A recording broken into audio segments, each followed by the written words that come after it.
Il nuovo piano sanitario si ferma, medici di base a braccia incrociate.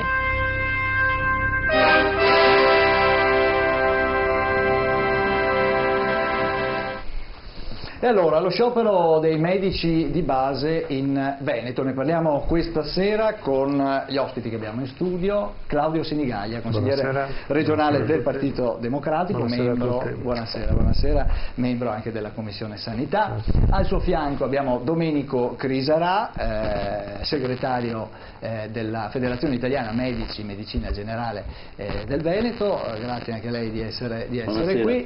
Buonasera. Poi abbiamo Giampiero Avruscio, che è responsabile dei primari ospedalieri dell'azienda ospedaliera di Padova, nonché direttore dell'unità di angiologia. Grazie anche a lei di essere qua. Così questa sera avremo modo di parlare dei medici di base e anche dei medici ospedalieri. Al suo fianco Stefano Valdegambari, buonasera Valdegambari, consigliere regionale del gruppo misto. Giusto? Ancora il gruppo misto? Sì, non ci sono stati. Beh, ma lei è stato eletto con la lista Gaia, no? Esatto. Allora, dicevamo lo sciopero dei medici di base, uno sciopero preannunciato con delle motivazioni, diciamo, legate all'attuazione del piano socio-sanitario veneto. Io inizierei da lei, Crisarà, per spiegare quali sono le ragioni che vi hanno portato a questa agitazione. Ma le motivazioni sono quelle che in questi giorni si sentono dappertutto.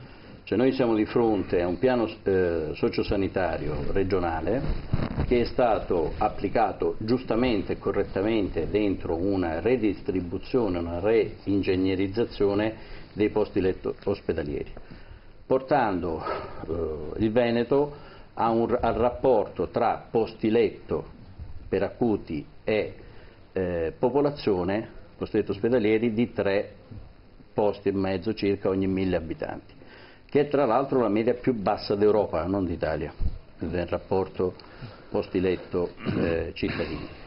Questo, che è assolutamente un atto giusto da fare, corretto, però sposta sul territorio tutti i grandi problemi che sono la cronicità, la non autosufficienza, la terminalità, e quindi serve contemporaneamente qualcosa che sul territorio dia l'assistenza ai cittadini che sono afflitti da patologie croniche, da patologie invalidanti. Questo è molto in ritardo, non è stato fatto, e quindi abbiamo una sofferenza da parte delle famiglie. Tenga conto che il più grande ospedale del Veneto sono le case dei veneti, 42.000 assistenze a domicilio, che non trovano risposta nell'assistenza continua, trovano grandi difficoltà nelle dimissioni tra virgolette selvagge, cioè di gente che ha ancora drenaggi, ponti, altre cose che devono essere assistite, trova difficoltà nella fornitura degli ausili, tipo i materassi antidecubito, e tutto questo diventa con la pressione sempre maggiore di un ospedale che rimette giustamente molto precocemente, però un territorio che non riesce a dare risposta, tant'è che anche per quanto riguarda l'accesso nelle strutture territoriali che non esistono, tipo gli ospedali di comunità, tipo gli hospice, e poi si è creato il fenomeno delle badanti. Certo, dottor Avruscio, allora si sta verificando questo, cioè le case dei veneti è diventato l'ospedale, diciamo. Bisogna tener conto che negli ultimi decenni è cambiato molto l'approccio terapeutico alle patologie ai pazienti, perché vede, una volta, faccio solo un esempio, il mio campo è l'angiologia, per operare di una safena, di una vena varicosa, si stava ricoverati 15 giorni in un ospedale. Adesso invece bastano poche ore, si va a casa, ma si cammina tranquillamente, è cambiata la tecnologia. Quanti interventi chirurgici adesso si fanno in laparoscopia? Quindi non giorni e giorni di ricovero, è cambiata la tecnologia, è cambiato tutto, ed è cambiato anche il concetto proprio di ospedale. Una volta venivano ricoverati in ospedale persone perché non sapevano magari dove fare le vacanze in un certo senso, per cui si rimaneva ricoverati giorni, settimane e mesi. Adesso no, è cambiato proprio il concetto. L'ospedale deve essere il posto dove si va proprio per, come si diceva, per le acuzie, dove c'è necessità di un intervento, non per sostare oppure per fare lunga riabilitazione eccetera, ma soltanto il tempo necessario per. È chiaro che non è vero che si dimette in maniera precoce, si dimette quando è giusto dimettere, quando la persona è in grado di andare con le sue gambe, quando ha finito quell'intervento, certo, no, in acuto. E poi è chiaro, a questo quindi deve essere affrontata anche tutta una serie di interventi, le cosiddette strutture intermedie, perché a volte ci sono dei pazienti che non sono ancora da domicilio, ma non sono più da ospedale. E quindi è necessario queste strutture intermedie dove la persona effettivamente può sostare per poi dopo andare anche a domicilio. Strutture che ancora in questo momento che è prevista però ancora non c'è. Arrivo. Facciamo intervenire anche Valdegamberi, grazie. Prego Valdegamberi. Sì, ragionamenti ovviamente li condivido, c'è una fase di acuzia che si è ridotta in numeri, diciamo, di giornate intervento sia per lo sviluppo della scienza, della tecnologia e anche la scienza medica sono ridotte all'osso, poi c'è un momento di recupero, di riabilitazione. Proprio in questi giorni è stato fatto un provvedimento che istituisce per oltre 300, mi pare più di 300 posti di ospedale di comunità, che è appunto una di queste strutture intermedie che quando uno esce dalla fase acuta e passa per un momento così, diciamo, di riabilitazione, prima di rientrare, l'obiettivo è quello di ritornare ovviamente a casa propria, c'è un momento quindi intermedio che è con la fase riabilitativa, e anche ci sono stati fatti dei centri di riabilitazione. Insomma, è vero che c'è un attimo una carenza, ma c'è un sistema che si sta trasformando e c'è bisogno quindi di anche ricollocare risorse e di trovare anche delle risorse anche aggiuntive, perché non è vero che solo diminuendo i posti acuti ci siano quelle economie tali per cui poi si giustifica anche,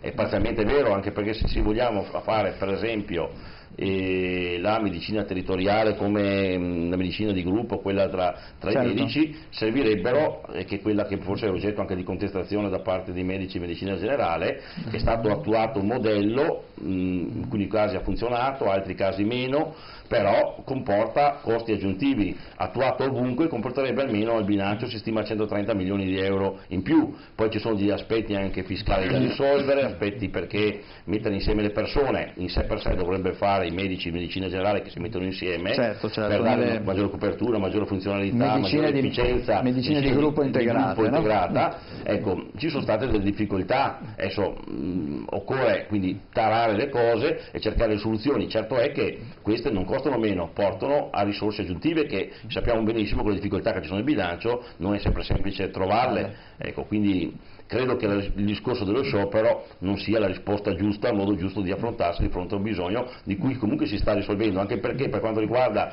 gli interventi sull'assistenza domiciliare, riguarda la parte della domiciliarità, risposte per esempio ai bisogni dell'anziano. Ricordo che la Regione Veneto è la regione che investe come cifre con un maggior numero di risorse rispetto alle altre regioni, sono oltre 100 milioni di euro che vengono dati solo per assegni di cura, vuol dire supporto alle famiglie, per servizi di sollievo, servizi di sostegno eccetera, insomma sono 100 milioni di euro che vengono dati in bilancio, non credo nessun'altra regione in Italia stanza una cifra simile presa dal bilancio sanitario. Certo, ecco, prima di andare avanti a far intervenire anche Sinigaglia e poi l'editore, sentiamo come ci ha risposto a proposito delle medicine di gruppo integrate il Presidente della Commissione Sanità, Fabrizio Borono, l'abbiamo incontrato, sentiamo.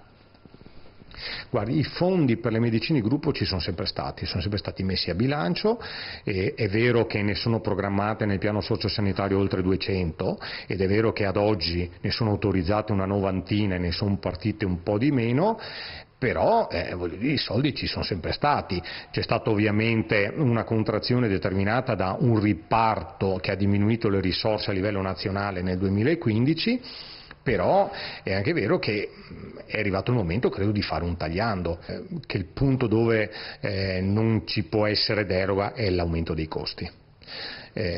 Parliamo di ovviamente soluzioni migliorative, parliamo della possibilità di correggere dove noi sbagliamo, ma parliamo anche della possibilità di correggere magari dove si sbaglia dall'altra parte, perché io ritengo che non si può dire che sia tutti gli errori da una parte. Riteniamo anche che di fronte alle medicine di gruppo bisogna fare un tagliando di controllo, dopo averne iniziate e messe in funzione diverse, vedere quelle che funzionano e quelle magari che devono essere corrette, però una cosa è certa: non si può parlare di aumento dei costi. In un periodo, come tutti sanno, dove i budget sul sistema sanitario sono in contrazione, e questo ovviamente è a livello nazionale, non si può parlare di aumento di costi.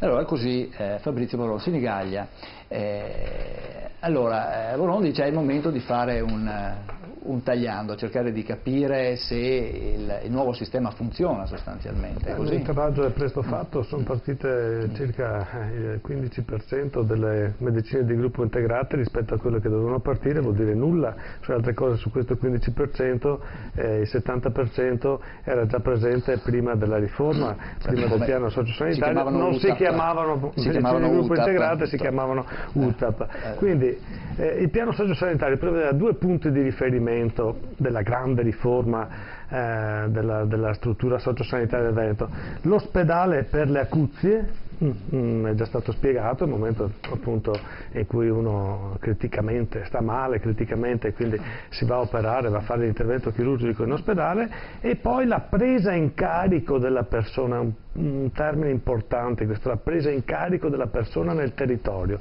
soprattutto per la cronicità. E chi è il soggetto protagonista di questa presa in carico della persona che sta male nel territorio? È il medico di base, associato medicina di gruppo integrata, perché integrata svolge determinate funzioni, si prende in carico la persona che ha il diabete, quello che ha problemi di asma, problemi polmonari, quello che ha avuto l'infarto, ha problemi di cuore, eccetera. Tutte queste funzioni erano state riconosciute come momento di rivoluzione del sistema quasi, no? Perché c'è la presa in carico del territorio. La maggior parte della spesa del sistema sociosanitario veneto, più del 60% della spesa, ormai è nel territorio, nella cronicità, che vuol dire la persona che ha più patologie, perché ha la pressione alta, ha problemi di vista, ha problemi magari di cuore, ha il diabete, cioè tutto quello che tutta una serie di patologie che deve essere seguito, ma non è. Se tu non prendi in carico la persona nel territorio, nelle strutture intermedie, negli ospedali di comunità, con le medicine di gruppo integrate, spendi di più. Non è vero che è un costo in più, perché quando la persona va in ospedale nel momento delle acuzie, perché non viene preso in carico in maniera adeguata nel territorio e diventa problematico e quindi deve andare in ospedale, spende di più. Non a caso il costo è maggiore, certo, che si sostiene. 600-700 euro al giorno in ospedale, in ospedale di comunità invece nel territorio 150 euro, 130, anzi 135 adesso, perché sono stati cambiati i budget di riferimento. Era questo il sistema, no, che era cambiato. È chiaro che se non le fai partire non ottieni nessun risparmio. Se tu non fai l'investimento per fare partire le medicine di gruppo integrate, gli ospedali di comunità anche questi sono al palo, non sono partiti. Adesso, come diceva Valdegambero, c'è stata la delibera un paio di settimane fa che programma nel 2018 e nel 2019 circa 600, sono di più dei posti letto, anche di più di 600, adesso non ricordo bene il termine, 800 posti letto tra ospedali di comunità, unità riabilitative e ospiti nel territorio. Ma questo l'avevamo già programmato nel 2013, e dal 2013 dell'ospedale di comunità ancora meno del medicina di gruppo. Il piano sociosanitario mi sembrava che ci fosse proprio lei in studio, abbiamo parlato anche qua. È un'incompiuta e non si capisce i motivi di questo scontro con i medici di base, perché la responsabilità è tutta della regione e qui è uno stanziamento all'interno del fondo regionale, devi spostare nel territorio, perché questo che ti chiama, in modo tale da risparmiare le ricoveri proprio in ospedale per le acuzie. Questo se tu non fai mai l'investimento del territorio, continui ad avere persone in maniera impropria che vanno appunto in ospedale e spendiamo di più. Vorrei portare due esempi. Un esempio, mettiamo che uno sia operato di artropotesi d'anca. Ora ci sono le strutture dove la riabilitazione che puoi portare, ma probabilmente non ci sono a sufficienza, perché nel momento in cui la persona che viene operata ha bisogno, quindi dopo aver fatto una settimana di riabilitazione in ospedale, non è più da ospedale, ha terminato questo ciclo. Cosa costa andare avanti e indietro da casa, essere accompagnati da una persona per andare, perdita di lavoro, eccetera. Un altro esempio, i pronti soccorso. Se non si investe appunto sul territorio per fare un filtro, noi continueremo sempre ad avere il pronto soccorso che invece di funzionare come emergenza, cioè uno deve andare perché è in pericolo di vita e non deve funzionare come un poliambulatorio. E quindi il 95% o 97% sono codici bianchi. Quindi è una realtà questa che poi ricade sempre sul cittadino, questa disorganizzazione. Certo. E siamo in una delle regioni che insomma è una delle migliori dal punto di vista della sanità. Ci sono cittadini che vanno solo al pronto soccorso, se vai al pronto soccorso trovi anche file di extracomunitari che non vanno, e anche a cittadini che magari non vanno nel medico medicina generale, vanno il primo problema vanno al pronto soccorso. C'è anche un'abitudine anche da perché mancano riferimenti al territorio, no? Se tu hai una struttura che è aperta dalle 8 di mattina alle 20 di sera, medicina di gruppo integrata, il cittadino ha come punto di riferimento la medicina di gruppo integrata, non vai in casa di riposo. Se hai un mal di pancia, cosa fai? Sono d'accordo, nessuno mette in discussione il modello, anche se ha dato poi agli aspetti pratici, so che io non sono in commissione sanità, però ho sentito dire che nella fase operativa c'erano dei problemi organizzativi, nel senso che c'era l'infermiere, c'era il problema con l'infermiere, il problema con l'assistente, problemi fiscali, ci sono stati dei problemi organizzativi che hanno portato anche costi maggiori. Il direttore generale della sanità l'ha riconosciuto in commissione, siccome c'è stato un contratto tra la regione e i medici di base, si chiama contratto d'esercizio. Chiamiamoli medici di medicina generale, perché di base è diverso, cioè non è che sia per essere più vicini al popolo. Sì, però insomma hai un linguaggio troppo comunista. C'è stato questo contratto, fra le altre cose un contratto firmato a pochi mesi dalla scadenza della precedente legislatura, pochi mesi prima delle elezioni, e il segretario della regione, della direzione sociosanitaria della regione, dice che lì probabilmente sono stati fatti degli errori. Correggi quegli errori, se non li conosci, in commissione correggi quegli errori. Scusami, oggi l'impostazione del medico in medicina generale è un'impostazione individuale. Non è contemplato un lavoro di gruppo, di team. Sono professionisti che lavorano in convenzione, giusto? Non c'è un contratto che contempla un lavoro in team e va rivisto a livello nazionale, a mio avviso. È importante quello che è stato fatto. Un attimo, questo dimostra, io ho taciuto perché mi è piaciuto lo scambio di idee. Però questo dimostra che l'assessore Valdegamberi parla di una cosa che non conosce. Non sono assessore, mi è rimasto sociale, non mi sono mai occupato di cose.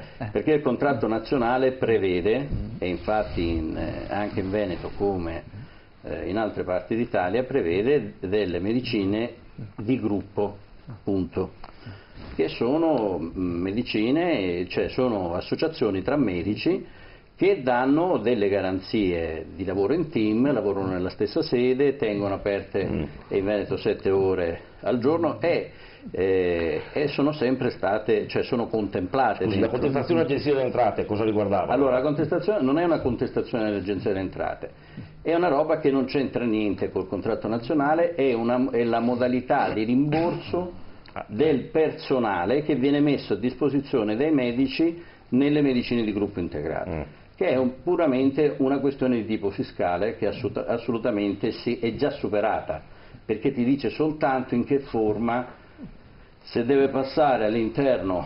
Sì, ma ha comportato costi aggiuntivi? No, non comporta nessun costo aggiuntivo. Almeno detta di Mantoan. Allora, io non so quello che vi riferisce il dottor Mantoan dentro le cose. Allora, non ha nessun costo aggiuntivo, neanche di una lira. Tra l'altro i fondi per le medicine di gruppo integrate sono al riparto già dal 2015, il riparto accentrato per i primi 3 anni. E l'altra cosa che, perché in genere noi siamo persone serie e spereremmo che la politica lo fosse altrettanto, nella 751, che è la delibera che istituisce le medicine di gruppo integrate, c'è la verifica a 3 anni dei risultati. Quindi se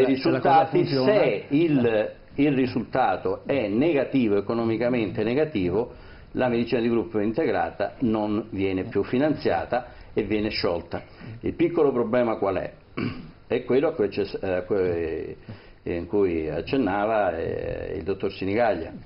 Allora, in realtà si chiede, il Presidente Boron chiede la verifica di quello che non esiste, oppure di quello che è già verificato, perché i numeri veri sono su circa 58 medicine di gruppo integrate attivate, sono 12 nuove e 48 le vecchie UTAP, posso dire una cosa? Tant'è che la provincia di Vicenza ha solo, la provincia di zone disperse ha solo UTAP, medicine di gruppo integrate, e guarda caso è l'unica vecchia ASL, quella dell'Alto Vicentino, che chiude in attivo da decenni.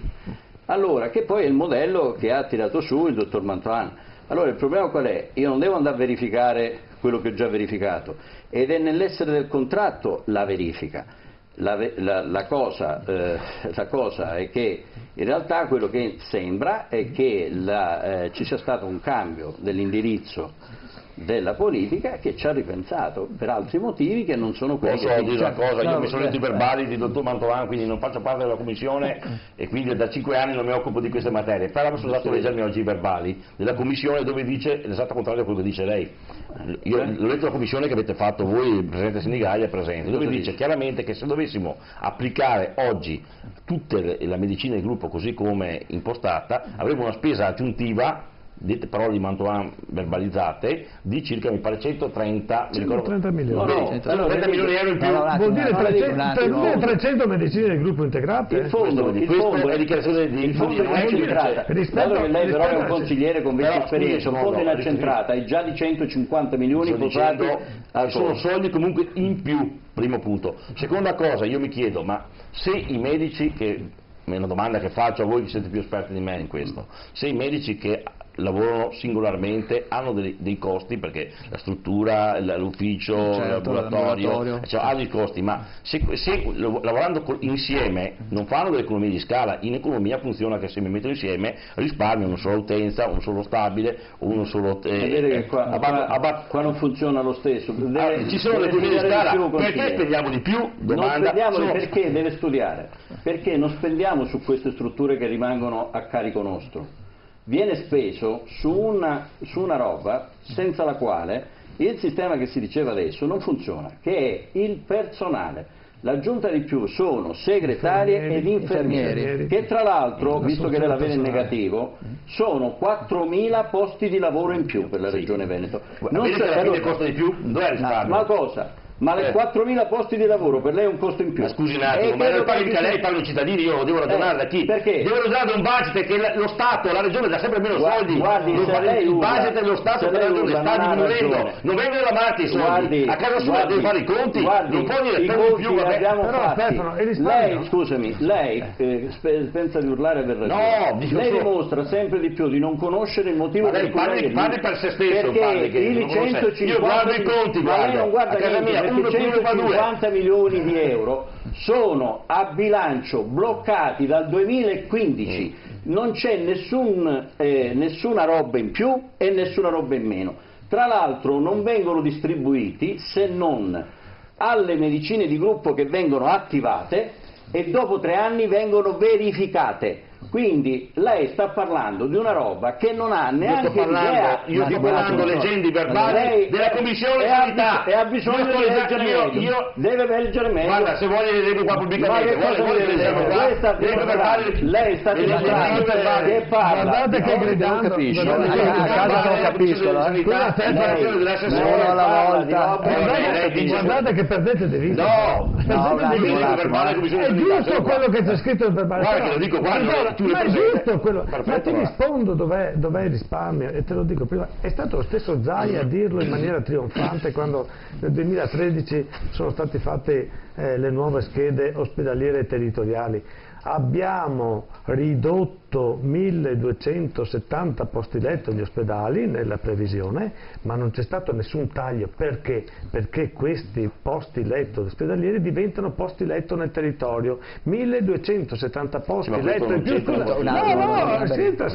1270 posti letto in più di ospedali comunitari, unità riabilitative nel territorio. Quindi pareggio, ma i posti letto del territorio costano meno. Allora, come fai a attivare i posti letto? Perché c'è la presa in carico medicine di gruppo e strutture intermedie. Chi è il protagonista? Sempre il medico di base. Allora, i 130 milioni li sposti dalla spesa ospedaliera nel territorio, ma spostandoli risparmi, perché invece di spendere 300 milioni ne spendi nell'ospedale, ne spendi 130 nel territorio, e bisogna farlo questo spostamento. Finché non lo fai tutto rimane come prima, spendiamo di più perché la gente va in ospedale, c'è il ricovero improprio perché manca, c'è il ricovero improprio perché manca la casa della salute nel territorio, manca la medicina di gruppo, e quindi la persona va sempre in ospedale. Certo, un attimo, abbiamo un telespettatore che vuole intervenire. Non è una spesa in più. Un attimo solo, sentiamo cosa dicono da casa anche, no? Abbiamo il signor Paolo. Buonasera signor Paolo, lei chiama da dove? Buonasera, Padova limitrofi. Parliamo di zona Ilimena. Sì, prego. Sì, allora, molto tranquillamente, a me è successo un fatto e volevo una risposta in merito, non l'ho approfondito, però è un fatto molto importante, ovvero sono stato scaricato in virtù di una legge dal mio medico. Nel frattempo però questo medico faceva parte di un'equipe, di un gruppo, erano in 3 medici all'interno dello stesso studio. Quindi con pazienti diversi. Io ho chiesto alla segretaria che lavorava per tutti e 3 i medici, perché è il punto anche questo, no, per risparmiare soldi. Ho chiesto alla segretaria, ma io da stamattina non ho più il medico, ho l'obbligo di cercarmene uno, mi può aiutare, posso chiedere a uno degli altri 2 medici se posso diventare suo paziente? No, caro bello, mi fa la segretaria, è troppo facile, ma anche per una questione di sensibilità, lei non può andare da un medico dello stesso studio, ha detto, lei non può più venire qua. Ha capito cosa mi ha risposto la segretaria? Io non sono andato avanti, avvilito, mi sono cercato un altro medico lontano da quello studio e quindi mi faccio qualche chilometro, però la risposta della segretaria è stata pesantissima, perdendo il mio medico ne ho persi 3. Vorrei una risposta su questo, la ringrazio mille, buona serata. Grazie, chi può rispondere? Perché la segretaria dello studio non è quella che decide chi può e chi non può iscriversi, essendo un rapporto fiduciario, ora indipendentemente dai motivi in cui nello specifico il medico ha, se tecnicamente si dice ricusato, il paziente, nello specifico bisognerebbe conoscere le ragioni dell'uno e dell'altro, però tecnicamente da convenzione, essendo un rapporto fiduciario, come il cittadino può decidere di cambiare medico, come ha fatto, il medico può decidere, se non c'è una sintonia, di ricusare il paziente. C'è anche questa possibilità. Però attenzione, che non significa che il medico non ne ha un danno, perché ricusare un paziente o essere ricusato è un danno d'immagine, ma è anche un danno economico. Certo, professor Casen, fino adesso l'abbiamo... Allora, siamo in una fase di riforma di tutto, perché ormai la tecnologia è talmente veloce che obbliga naturalmente a delle decisioni diverse, e questo la politica deve dare una risposta in tempi rapidi. Però non deve dare solo una risposta così, diciamo, politica, ma deve anche capire che cosa è il territorio e quali sono le esigenze effettive del medico. Ora, che il pronto, giustamente come diceva prima, che il pronto soccorso, al pronto soccorso arrivano tutti perché hanno un raffreddore piuttosto che una ferita anche lieve, va a aggravare una struttura che è mastodontica, cioè l'ospedale è una struttura molto grossa, e quindi non possiamo andare per delle stupidaggini in pronto soccorso come normalmente viene fatto, quindi queste persone devono essere curate in maniera diversa, e quindi con una struttura molto più agile, che può essere in parte anche dentro l'ospedale. Il pronto soccorso va diviso, il pronto soccorso le persone che sono gravi, che hanno immediatamente bisogno di cure urgenti, e invece diciamo, un primo approccio così per una malattia o per una ferita lieve, dove naturalmente uno non sa dove andare ma comunque viene accolto. Dopodiché il territorio deve essere organizzato in maniera diversa. L'altro aspetto che io vedo, perché alla fine poi caschiamo sempre sullo stesso colore, quello dei soldi, perché mancano i soldi, io farei un pensierino da parte dei politici. Ma le medicine costano veramente quello per cui si comprano? Cioè il prezzo che è attaccato alla medicina vale veramente, quella medicina vale quello che è? Perché io, se guardo l'altro giorno ho pulito un po' l'area delle medicine che rimangono là per anni, eccetera, no? E trovavo le aspirine, il costo delle aspirine in lire, il costo delle aspirine in euro, 10 volte tanto. È sempre la stessa cosa, Cioè identica, non è cambiato. C'è anche l'indirizzo da parte della regione di usare farmaci generici, perché la farmaceutica incide notevolmente sul bilancio regionale. Ma mettere in competizione le case farmaceutiche. Non è semplice. Allora questo sì che è semplice, sì, ma ci vuole la volontà. Ci sono gli informatori come si chiamano, sanitari, che girano a vendere, che poi sappiamo come funzionano, abbiamo avuto degli scandali, abbiamo avuto scandali. Questa è un'azienda, scusi, segua il labiale. Questa è un'azienda. Quando io devo comprare delle cose faccio un giro e sicuramente trovo quelle che hanno un buon prezzo, e quando, siccome siamo dei buoni pagatori, naturalmente mi fanno anche il prezzo giusto, e naturalmente io spunto dei vantaggi. Però non si può lasciare le cose così che vadano come vadano. Quanto le case farmaceutiche hanno aumentato, vanno bloccate. Sia in sede centrale, cioè vuol dire a Roma, vanno messe in riga, va bene, perché le case farmaceutiche sono come le società petrolifere, fanno una quantità di denaro che su cosa?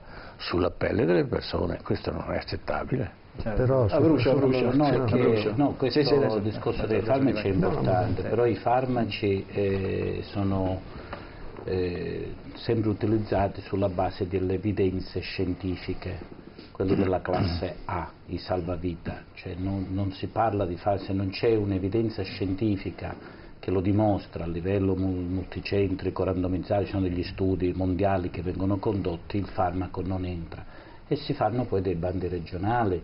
Non sono comprati così a caso. E poi c'è un'altra situazione, forse i cittadini, quelli che lo utilizzano lo sanno, ma altrimenti non c'è un'informazione del genere, ma le farmacie ospedaliere danno il farmaco ai pazienti e gli danno, per esempio parlo sempre del mio campo, una tromboflebite superficiale, una trombosi venosa profonda, è possibile andare in farmacia all'ospedale dove il farmaco costa 1/10 di quello che si costa in farmacia, e il paziente va con tutto quello che per esempio per 2 settimane, per 21 giorni, per un mese, ha tutta la sua terapia e costa 1/10 di quello che costa nelle farmacie con la ricetta rossa. Questa è una evoluzione che c'è stata proprio per far costare meno, perché le farmacie possono prendere se viene prescritto da un medico no, allora però volevo dire che c'è qualcuno che prescrive farmaco di più. Però attenzione, perché altrimenti c'è qualcosa. Ecco, vede assessore, faccio domanda, ancora deve studiare. Sì, sempre studiare.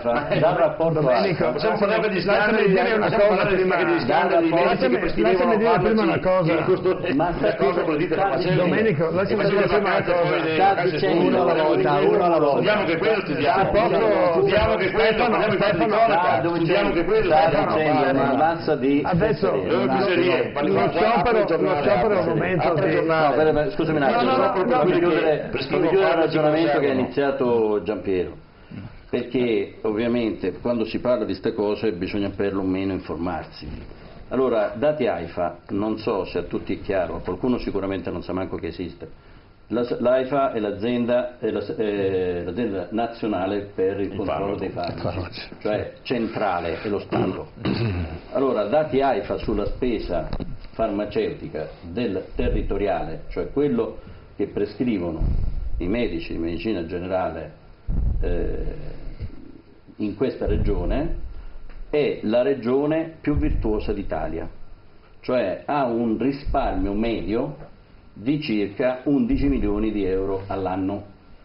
Dice, ma a sto punto... Un risparmio in che senso? Come? Cioè risparmia in che senso? Risparmia rispetto all'anno precedente, okay, perfetto. La stessa regione, 11 milioni, no, e sto arrivando, perché la domanda è, allora significa che voi non prescrivete, c'è la mazzetta invece delle casse farmaceutiche ce la dà la regione per non prescrivere. Invece non è così, è la regione che prescrive in assoluto più farmaci, cioè quel discorso che diceva Giampiero, cioè è la regione che ha maggior appropriatezza prescrittiva, cioè dando ad ognuno quello di cui ha bisogno, senza riempire i cassetti, tanto per capirci.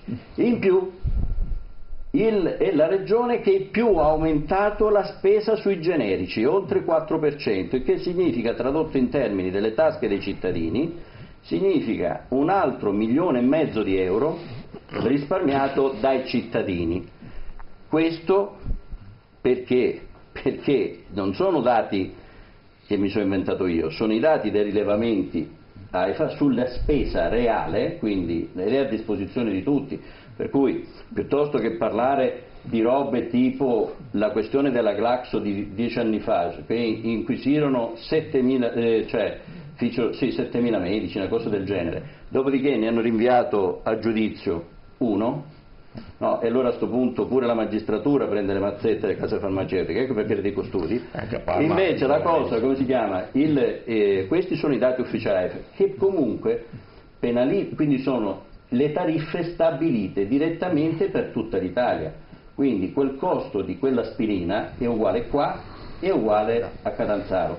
Il problema qual è? È che noi qua prescriviamo l'aspirina solo a chi ne ha bisogno e per il periodo in cui ne ha bisogno, e in più collaboriamo con l'ospedale perché, rifacendomi al suo esempio, noi emettiamo per le eparine, per quello che parlavo, delle ricette che sono rosse, ma sono ricette in distribuzione per conto, cioè noi obblighiamo le farmacie territoriali a dare il farmaco, lo stesso farmaco, quindi le farmacie, ai prezzi del farmaco preso in farmacia ospedaliera, più un quid per il farmacista, ma non per i costi. Questo è un esempio, scusate,